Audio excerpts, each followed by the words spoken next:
Welcome to study channel. मेरा नाम है मोहम्मद कैसर। सीटेट जनवरी 2024 जो एग्ज़ाम 21 जनवरी को हुआ था उसका रिज़ल्ट 15 फरवरी को जारी कर दिया गया। ऐसे में हज़ारों छात्र लगातार पूछ रहे हैं कि हम बीपीएससी टीआरई 3 के लिए आवेदन कैसे करें, क्योंकि रिज़ल्ट तो आ गया सीटेट का, लेकिन ना उनके पास सर्टिफिकेट नंबर है, ना इशू डेट है और ना ही ओरिजिनल मार्कशीट या सर्टिफिकेट है। बात करेंगे डिटेल में, लास्ट तक बने रहिएगा। चाहे आप 1 to 5 के लिए फॉर्म भरना चाहते हो या 6 to 8 के लिए, ऑप्शन तो सेम एज इट इज़ हैं। 1 to 5 के लिए सीटेट पेपर 1 होना चाहिए और 6 to 8 के लिए सीटेट पेपर 2 होना चाहिए। तो यहाँ पर आपसे सर्टिफिकेट नंबर मांग रहा है, इशू डेट मांग रहा है और सर्टिफिकेट अपलोड करने के लिए कह रहा है। मैं आपको दोस्तों बता दूं कि अब आप एलिजिबल हो गए हैं। नोटिफिकेशन में साफ साफ कहा गया है कि ऑनलाइन आवेदन पत्र में प्राथमिक और मध्य विद्यालय यानी 1 to 5 और 6 to 8 के लिए सीटेट उत्तीर्ण उम्मीदवार आवेदन कर सकते हैं। तो आप अब सीटेट उत्तीर्ण हो चुके हैं। एक बात का और ध्यान रखना है कि सीटेट उत्तीर्ण हो गए हैं, ये तो बात सही है, लेकिन इसके अलावा भी आपके सभी जो योग्यताएं हैं वो 23 फरवरी तक या इसके पहले पूरी होनी चाहिए। यदि आप सीटेट अपीयरिंग में दिए हुए छात्र हैं तो आप एलिजिबल नहीं रहेंगे। तो आपका बीएड हो, डीएलएड हो, वो क्लियर हो गया हो, सीटेट का भी रिजल्ट आ ही गया, तो आप पूरी तरीके से पात्र हो जाते हैं बीपीएससी टीआरई 3 के लिए। अब दिक्कत क्या है कि यहाँ पर मांग रहा है सर्टिफिकेट नंबर। हालांकि सीटेट के सर्टिफिकेट पर कोई भी सर्टिफिकेट नंबर होता ही नहीं है, ना ही उनके मार्कशीट पर कोई सर्टिफिकेट नंबर होता है। डिजी लॉकर में सीबीएसई आपके 2 डॉक्यूमेंट इशू करता है, एक सर्टिफिकेट, एक मार्कशीट। मैं आपको दिखा दूँ, यहाँ पर देख सकते हैं, ये मेरा डिजी लॉकर है। यहाँ पर सीटेट का एक सर्टिफिकेट है और एक मार्कशीट है। सर्टिफिकेट पर आप देख सकते हैं कोई भी सर्टिफिकेट नंबर है ही नहीं, बस यहाँ पर आपको रोल नंबर देखने को मिलेगा और आपकी बेसिक जानकारी, और ये है आपका मार्कशीट। मार्कशीट पर भी कोई भी सर्टिफिकेट नंबर नहीं है। हालांकि यहाँ पर आपको सीरियल नंबर जरूर देखने को मिलता है, लेकिन प्रॉब्लम क्या है कि आपके पास मार्कशीट सर्टिफिकेट है नहीं। कम से कम 15 दिन का समय लगेगा डिजी लॉकर में मार्कशीट सर्टिफिकेट आने में। यदि आप सीटेट पास हैं सीबीएसई के नॉर्म्स के अकॉर्डिंग, तो आपको मार्कशीट के साथ ये वाला सर्टिफिकेट भी मिलेगा। तो हमें फिल क्या करना है, ना मार्कशीट है, ना सर्टिफिकेट है, ना ही हमारे पास सीरियल नंबर है। बहुत सारे बच्चे कह रहे हैं क्या हम यहाँ पर अपना रोल नंबर भर सकते हैं।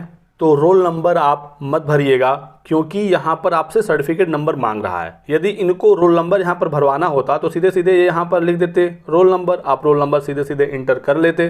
सर्टिफिकेट नंबर इनके मांगने का मतलब ही यही है कि आपका ओरिजिनल मार्कशीट सर्टिफिकेट आ गया हो तो ही आप आवेदन कर सकते हैं। फॉर्म में सर्टिफिकेट नंबर लिखा है, लेकिन नोटिफिकेशन में इन्होंने सीरियल नंबर का भी ऑप्शन दिया है। प्रमाण पत्र या अंक पत्र का सीरियल नंबर और निर्गत तिथि अंकित करना है। तो जो इन्फॉर्मेशन हमारे पास नहीं रहती है, ठीक है, उसके लिए हमारे पास एक ऑप्शन होता है एनए का, नॉट अवेलेबल या नॉट एप्लीकेबल।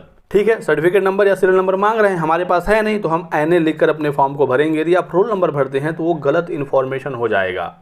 बात को आप समझिएगा। ऐसा नहीं है कि आपने रोल नंबर भर दिया तो आपका फॉर्म रिजेक्ट हो जाएगा और आप काउंसलिंग से बाहर हो जाएंगे, ऐसा नहीं है। जिन्होंने भर दिया है वो परेशान ना हो, आप अपने एग्ज़ाम की तैयारी करिए। लेकिन बेहतर यही होगा कि सीटेट जनवरी 2024 वाले जो छात्र हैं वो यहाँ पर एनए लिखकर अपने फॉर्म को आगे भरें, क्योंकि पिछली बार बीपीएससी के चेयरमैन श्री अतुल प्रसाद जी ने ये सुझाव दिया था कि जिनके पास भी सर्टिफिकेट नंबर नहीं है वो यहाँ पर एनए लिखकर अपने फॉर्म को फिल कर सकते हैं। उनका ट्विटर पर अभी भी ट्वीट है, तो आप एनए लिखकर फॉर्म भरिए, परेशान मत होइए। इशू डेट की बात करें, इशू डेट में आपको क्या भरना है, तो जिस दिन आपका रिजल्ट आया है यानी 15 फरवरी 2024, आपको वही इशू डेट यहाँ पर लिखना है। देखिए यहाँ पर जो मार्कशीट आती है आपकी डिजी लॉकर में, यहाँ पर भी जो डेट रहता है, आप डेट देखिए 30 जुलाई 2019, ये रिजल्ट वाला ही डेट है। तो आपको इशू डेट में यही डेट फिल करना है। तो आप सिंपली यहाँ पर अपना 15 फरवरी 2024 सेलेक्ट कर लीजिए। अब एक और प्रॉब्लम है, अपलोड सर्टिफिकेट कह रहा है, आपके पास सर्टिफिकेट है नहीं, ना ही मार्कशीट है, तो अब अपलोड क्या करें।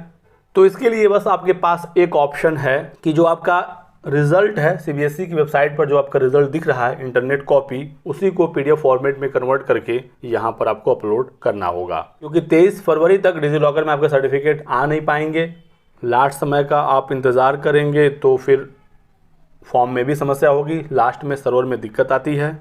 तो ऐसे में आपके पास ऑप्शन है कि आप जो इंटरनेट वाला रिज़ल्ट है उसी को पीडीएफ में कन्वर्ट करें, 100 KB के अंदर का उस फाइल को बनाएं और फिर उसे आप अपलोड करें।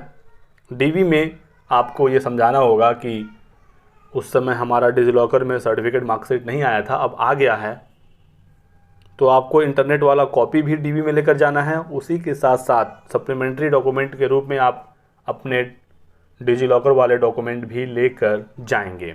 हालांकि एक बात का आपको ये भी ध्यान रखना है कि जो भी डॉक्यूमेंट आप फॉर्म भरते समय अपलोड करते हैं डीवी के समय सिर्फ वही चेक होता है।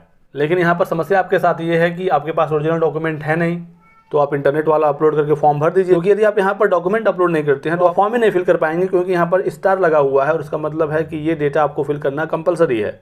तो या तो आप फॉर्म ही ना भरें, जिसका मैं सुझाव बिल्कुल भी नहीं दूंगा, तो बेहतर ऑप्शन ये है कि इंटरनेट कॉपी आप यहाँ पर अपलोड करके फॉर्म भर दीजिए। डीवी के समय इंटरनेट कॉपी तो आपको लेकर जाना ही है, क्योंकि आपने वही यहाँ पर अपलोड किया। उसके साथ आप अपने ओरिजिनल डॉक्यूमेंट डिजी लॉकर वाला भी दिखा दीजिएगा कि देखिए हमारा ओरिजिनल भी आ गया है, इंटरनेट वाले पर भी आपका रोल नंबर है, ओरिजिनल वाले में भी आपका रोल नंबर है, दोनों से आपको वेरीफाई कर लिया जाएगा। यदि आप जेन्युइन कैंडिडेट हैं तो आपको समस्या नहीं होगी। ऐसा नहीं है कि इसकी वजह से आपको बाहर कर दिया जाएगा। सेम ऐसे ही 628 के लिए भी आप आवेदन कर सकते हैं। तो यही एक बहुत ही इंपॉर्टेंट इन्फॉर्मेशन थी जो आप लोगों को देनी थी। काफ़ी बच्चे परेशान थे। वीडियो पसंद आया तो लाइक और शेयर करिएगा, चैनल को सब्सक्राइब कर लें और हमारे साथ बने रहें। Thanks for watching.